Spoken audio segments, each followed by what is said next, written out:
One of my favorite paragraphs is this next one. Nor have we been wanting in attentions to our British brethren. This is a reference to the British people. We have warned them from time to time of attempts by their legislature to extend an unwarrantable jurisdiction over us. We have reminded them of the circumstances of our emigration and settlement here. We have appealed to their native justice and magnanimity, and we have conjured them by ties of our common kindred to disavow these usurpations, which would inevitably interrupt our connections and correspondence. They're referring to the fact that the people of the colonies felt that the people of Britain were also suffering under the king and parliament. They pointed to a number of laws that had caused riots or protests in Great Britain. John Wilkes was a dissenter who'd been elected as a member of parliament and who was denied his seat by parliament. There was a great outcry in Britain. And so the people of the colonies felt that the king and parliament were becoming oppressive,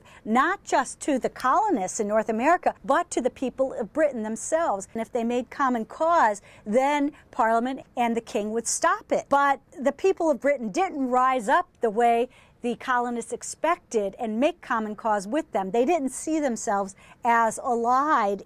What this paragraph is doing is saying, we've appealed to you to join in our fight against tyranny, but you've ignored us. We must therefore acquiesce in the necessity. Again, this phrase, acquiesce in the necessity. We don't want to do this. We are being forced. Britain's tyranny is making us do this. We acquiesce in the necessity which denounces our separation and hold them, as we hold the rest of mankind, enemies in war, in peace friends. It's like a divorce. It's like the breaking of family ties. You are a foreign nation to us now, just like France. When we're at war, you're our enemies. When we're at peace, you'll be our friends. But you are no longer kin to us. This is probably the most heart-wrenching paragraph in the Declaration because it is where one people becomes two peoples. The next paragraph says all these things that Congress is going to do. We're the representatives, and we declare that the United Colonies are free and independent states, absolved from allegiance to the Crown. This allegiance is dissolved. They have the full power to levy war, conclude peace, contract alliances, establish commerce. But why are they doing this? They're saying we are the people's representatives. So we are now the legitimate governing body of this new entity, the United States of America. We have the people's confidence, and we can do all the things that other nation states can do. We can make treaties to levy war. We can have peace negotiations. If Britain wants to deal with us, if France wants to deal with us, you should send your emissaries to us, the Continental Congress, not to the different colonies, not to any splinter groups. We are the legitimate representatives of the colonies. We have the authority of the good people of these colonies, and that's in whose name we are declaring independence. And we pledge to each other our lives, our fortunes, and our honor.